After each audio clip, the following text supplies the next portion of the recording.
15 years and not even a handshake. I'm Harvey Wilson, 51 years old, senior driver at Highvale Syndicate Freight out of Tulsa, Oklahoma. Been with them since they had just 3 trucks and a dream. Now they had 28 rigs, contracts with some of the biggest distributors in the Midwest, and a new operations manager who didn't know the first thing about loyalty. When Highvale got bought by some investment firm last spring, I knew changes were coming. Just didn't think they'd start with me. The new ops manager, Darren Kelly, had an MBA and slick shoes that had never seen the inside of a truck cab. He'd been eyeing my salary for weeks, making comments about legacy costs in meetings. That morning I'd pulled in from a 3-day haul to Denver, on time like always, when Darren called me into his glass-walled office. The termination papers were already printed out. My replacement, some kid fresh out of driving school, was waiting in the break room. "We need to streamline operations," Darren said, not meeting my eyes. "It's nothing personal, just numbers. Your salary's nearly double what we can pay a new driver." I nodded, didn't argue. Didn't tell him that Thompson Foods had been shipping exclusively with us for 8 years because I helped their dock manager move his mother's furniture when the nursing home closed. Didn't mention that Western Distributing renewed their contract 3 times because I always found a way to make their emergency shipments happen, even on holidays. 15 years of perfect safety records. Never missed a delivery window. Known every client by name. "Severance is 2 weeks," Darren continued, pushing the papers across his desk. "Company policy."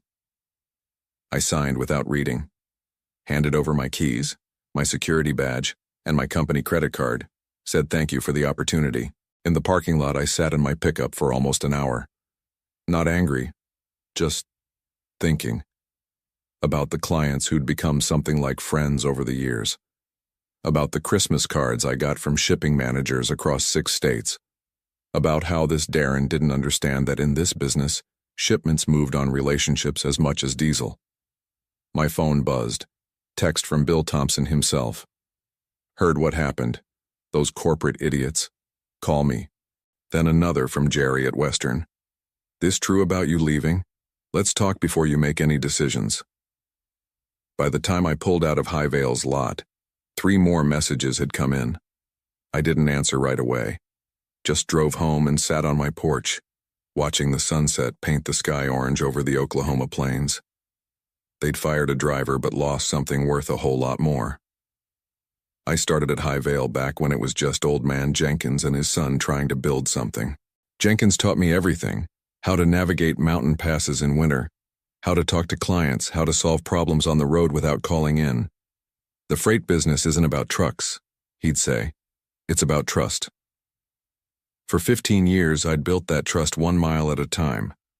When the big ice storm hit Kansas City in 2016, I was the one who got the medical supplies through to 3 hospitals.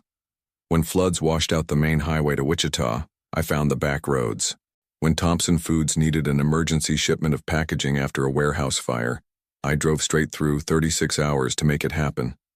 My wife, Elaine, knew the drill. Sometimes I'd be gone for days, but I always came back with stories. Our kids grew up with me on the road half the time, but they never doubted I'd be there for the important stuff. Missed some baseball games, sure, but never a graduation or birthday. When Jenkins sold the company 5 years back, things started changing. Slowly at first, new policies, more paperwork, less flexibility. The new management kept me on because the clients asked for me by name. "Send Harvey," they'd say. "We know it'll get there if he's driving." Darren arrived 6 months ago, fresh from some big logistics outfit in Chicago. Started talking about efficiency metrics and driver rotation. Didn't understand why we let certain clients set their own delivery windows. Couldn't figure out why Thompson Foods got priority treatment. "They're not our biggest account," he'd argue in meetings.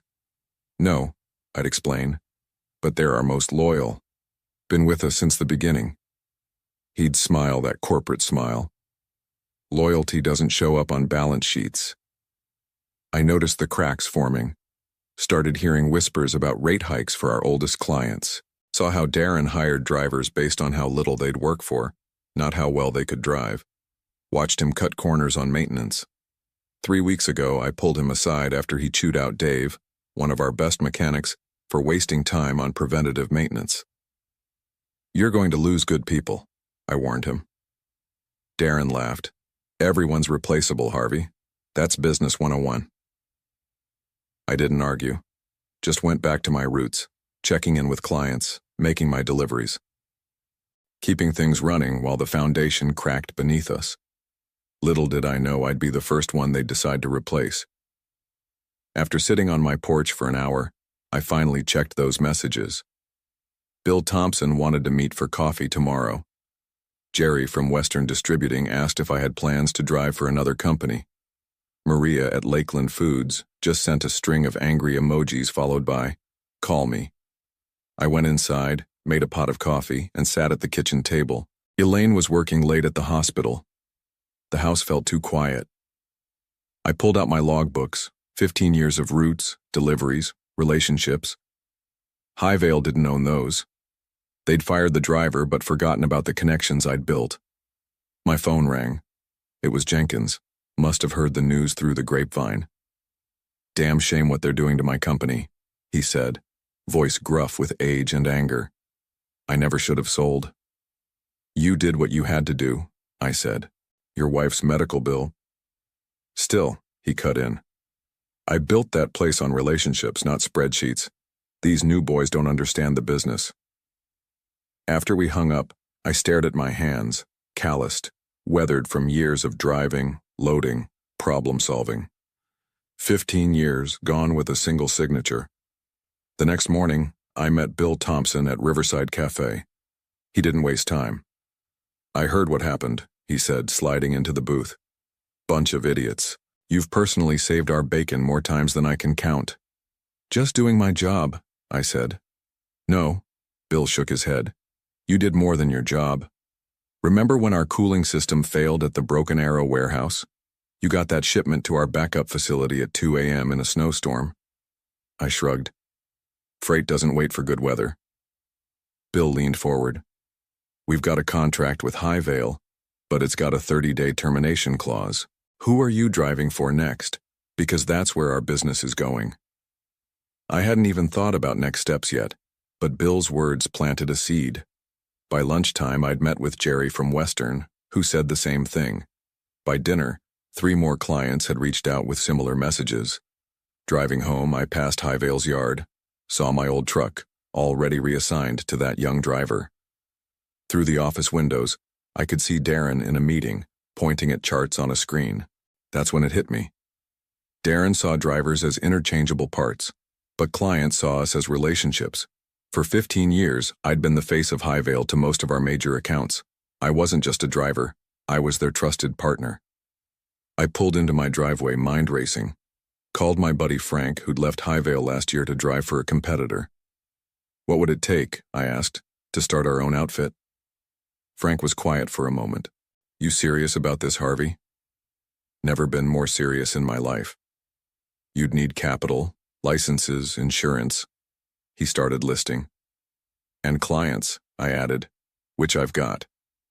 That night, Elaine found me at the kitchen table, surrounded by notes and calculations. "What's all this?" she asked. I think," I said slowly, "I'm starting a freight company."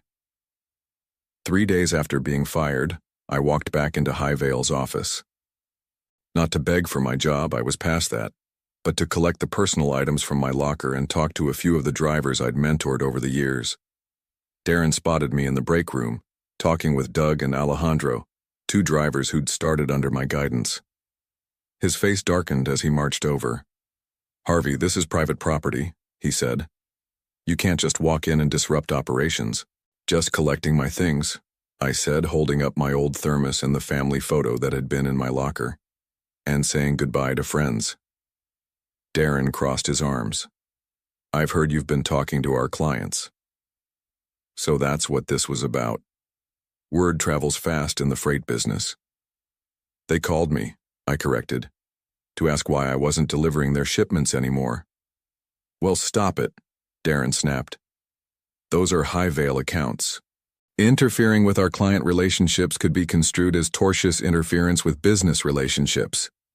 He pronounced each word like he'd rehearsed it with a lawyer. Maybe he had. "Can't control who calls me," I said, keeping my voice even. "Or what decisions they make about their shipping needs. Darren stepped closer. Listen carefully, Harvey.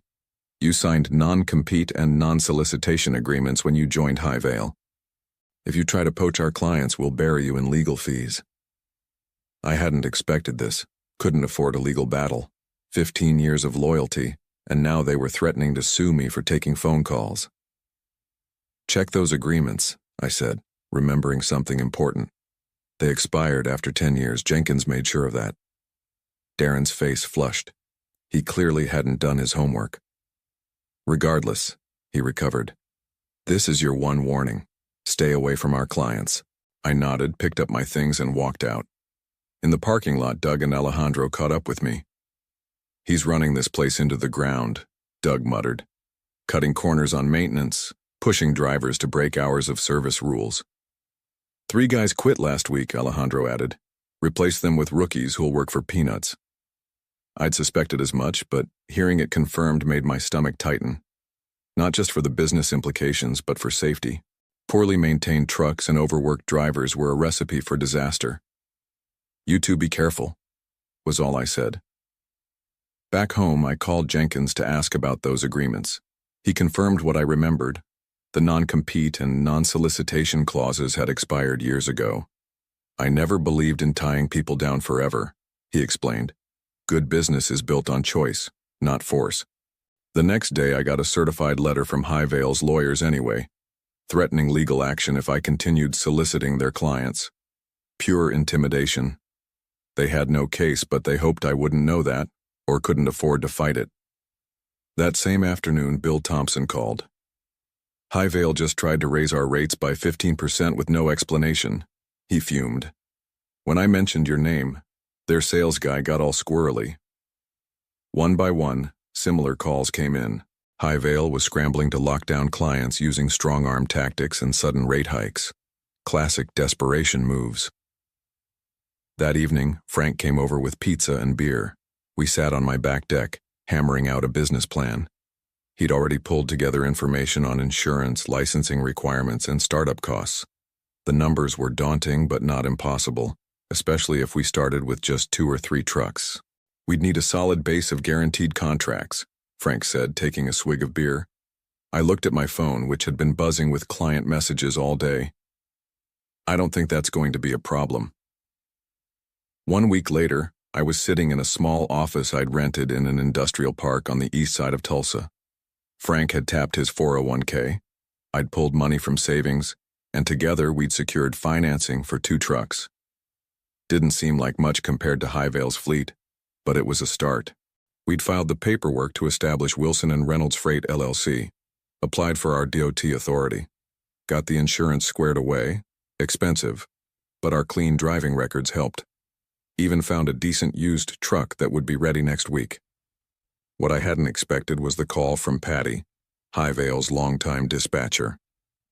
Harvey, you got a minute? Her voice was hushed like she was hiding in a bathroom or storage closet. Always, Patty. What's going on? It's worse than you know, she said. After you left, Darren brought in some consultant who's been going through all the contracts, looking for ways to squeeze more money out of everyone. She paused, and I heard paper shuffling. But that's not the worst part. They're planning to shut down the Tulsa operation entirely in 6 months. Move everything to Kansas City where they've got some tax incentive deal. Everyone here is getting laid off. They just don't know it yet. The news hit me like a physical blow. Highvale had been a Tulsa fixture for decades. 40-some families depended on those jobs. How sure are you about this? I asked. 100%. I saw the documents myself when I was filing. Darren left them on his desk, real careless. They've already started looking at warehouse space in Kansas City. After she hung up, I sat at my empty desk, staring at the wall. This wasn't just about me anymore. It was about all the people who'd be blindsided 6 months from now. Frank arrived with coffee and donuts, excited about the used Peterbilt he'd found at a good price. He stopped short when he saw my face. What happened? I told him what Patty had shared. His expression hardened as I spoke. So all this talk about efficiency and streamlining was just smoke, he said. They were planning to dump everyone anyway. Seems that way. Frank sat down, Coffee forgotten. We need to think bigger, Harvey. What do you mean? If they're shutting down in 6 months anyway, we should be planning to pick up as much of that business as possible. Not just a client here and there, all of it. He was right. This wasn't about getting back at Darren or even saving my own career anymore. It was about preserving what Jenkins had built, the relationships, the trust, the jobs. We spent the rest of the day revising our business plan, called our bank contact about financing for more trucks, researched warehouse space that could serve as a modest terminal. By evening, we had the outlines of something much more ambitious than our original 2-truck operation. The next morning, I called Jenkins and asked him to meet me for lunch. I laid out everything. What Patty had told me, what Frank and I were planning, the challenges we faced. The old man listened quietly, hands folded on the table. When I finished, he nodded once. "How much do you need?" he asked. "Sir?" "For startup capital. I've got some money set aside, was saving it for a fishing boat, but this seems more important." I hadn't expected this. "We couldn't ask you to." "You're not asking." Jenkins cut me off. "I'm offering. Those people at Highvale, most of them I hired myself, known their families for years. I'll be damned if I'll sit by while some corporate vultures scatter them to the wind." He pulled out his checkbook right there in the restaurant. "Let's build something right this time," he said, "something that lasts." Over the next 2 weeks, Wilson, Reynolds, and Jenkins Freight took shape with startling speed. Jenkins' investment, combined with our own resources and a business loan, gave us enough capital to lease 5 trucks, secure a small terminal with a warehouse, and hire key personnel. We started with the essentials. Patty gave notice at Highvale and joined us as dispatcher. 2 experienced mechanics followed, sick of Highvale's corner cutting on maintenance. We hired 5 drivers, all veterans with stellar safety records who had either already left Highvale or were planning to. The trucks arrived, 3 Peterbilts and 2 Kenworths. Nothing fancy, but solid, reliable machines. We painted them midnight blue with silver trim, our new company logo on the doors. Each morning, I'd arrive at our modest terminal before dawn and feel a surge of pride seeing those trucks lined up, ready to roll. Meanwhile, Highvale was spiraling. After I left, 3 major clients had pulled their business, not to us, not yet, but to competitors. They'd cited service concerns, but really they were just waiting to see if our new operation could handle their needs. Word of the Kansas City move had leaked. Morale at Highvale was rock bottom. Drivers were jumping ship weekly. Deliveries were being missed. Darren was in full panic mode, slashing rates to keep clients while cutting corners everywhere else. We moved carefully, building our infrastructure before taking on too much business. Jenkins insisted on doing things right. Proper training, thorough maintenance protocols, fair pay scales. "The money will follow if we focus on quality," he kept saying. By the 3rd week, we were ready to approach clients directly. I started with Thompson Foods, my longest relationship. Bill Thompson met me in his office, examined our rate sheets, insurance certificates, and driver qualifications, asked tough questions about capacity and contingency plans. "This all looks solid, Harvey," he said finally. "But Highvale just dropped their rates below yours. They're desperate to keep us." "They can't sustain those rates," I replied, "and they can't match our service, plus there's something you should know." I told him about the Kansas City move. Bill's face darkened. "So all their promises about local service and quick response times will be impossible to keep once they relocate." Bill nodded slowly. "We'll need to phase this transition carefully. Can't afford any supply chain disruptions." "We've got a plan for that," I assured him, outlining our gradual implementation strategy. By the end of the meeting, we had a handshake deal. Thompson Foods would move 20% of their shipping to us immediately, with the rest transitioning over 60 days. Similar conversations played out with Western Distributing, Lakeland Foods, and 6 other major clients. Not all signed immediately, but most started shifting portions of their business our way. We weren't just taking clients.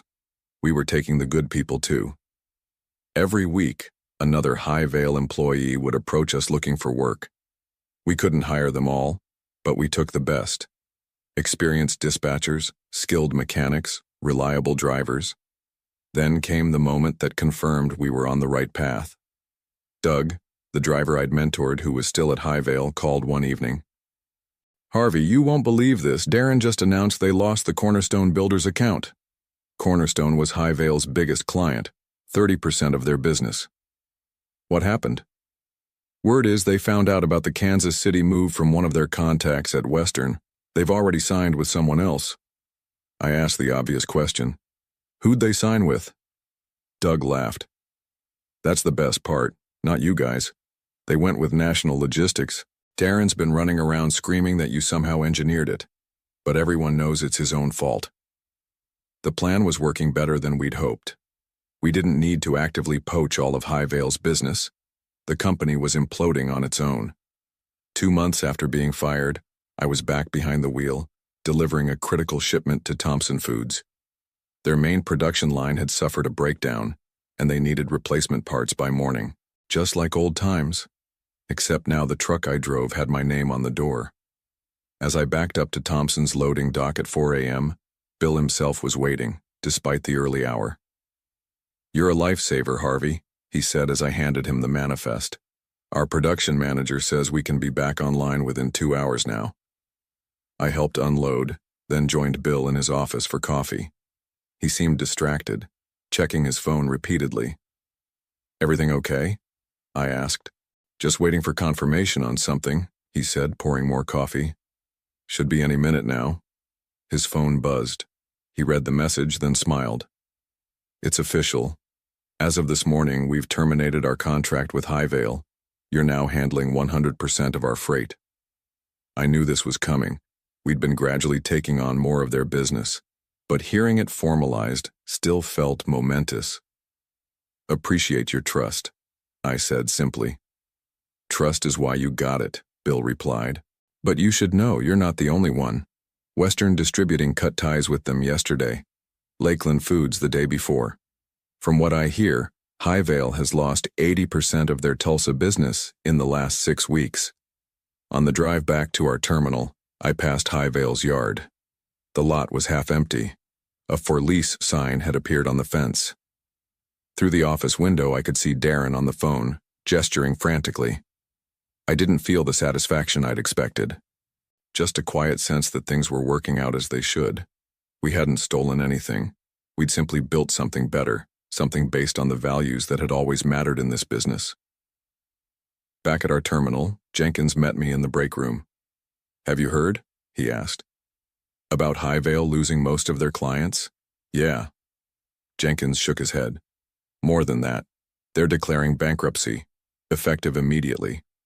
6 months after being fired from Highvale, I stood in the yard of Wilson, Reynolds, and Jenkins Freight, watching our fleet, now 15 trucks strong, head out for the day's deliveries. Our small terminal had expanded to include a proper warehouse and maintenance facility. We employed 32 people, most of them former Highvale workers. Highvale Syndicate Freight no longer existed. After the bankruptcy, their assets had been liquidated, their contracts scattered to various competitors. We'd acquired 3 of their trucks at auction, good machines that had been poorly maintained.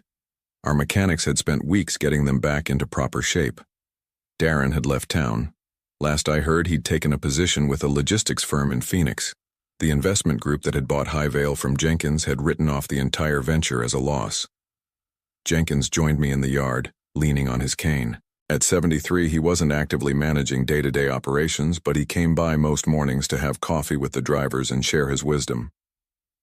"Never thought I'd be back in the freight business," he mused, watching a Peterbilt pull out loaded with industrial equipment bound for Kansas City. "Having regrets?" I asked. He laughed. "Hell no. Best decision I've made in years." We walked back inside where Patty was coordinating the day's routes. Frank was reviewing maintenance schedules with our lead mechanic. The place hummed with purposeful activity. "You know what makes this work?" Jenkins said, pouring himself another cup of coffee. "It's not the trucks or the contracts or even the capital. It's the people." He wasn't wrong. We'd built something valuable because we valued the right things. That afternoon, I took a rare day off. Drove out to the lake with Elaine, Sat on the dock with fishing poles, not really caring if we caught anything. Happy? She asked simply. I considered the question, watching the sun glint off the water. Yeah, I said. I am. Sometimes the long haul isn't about the miles.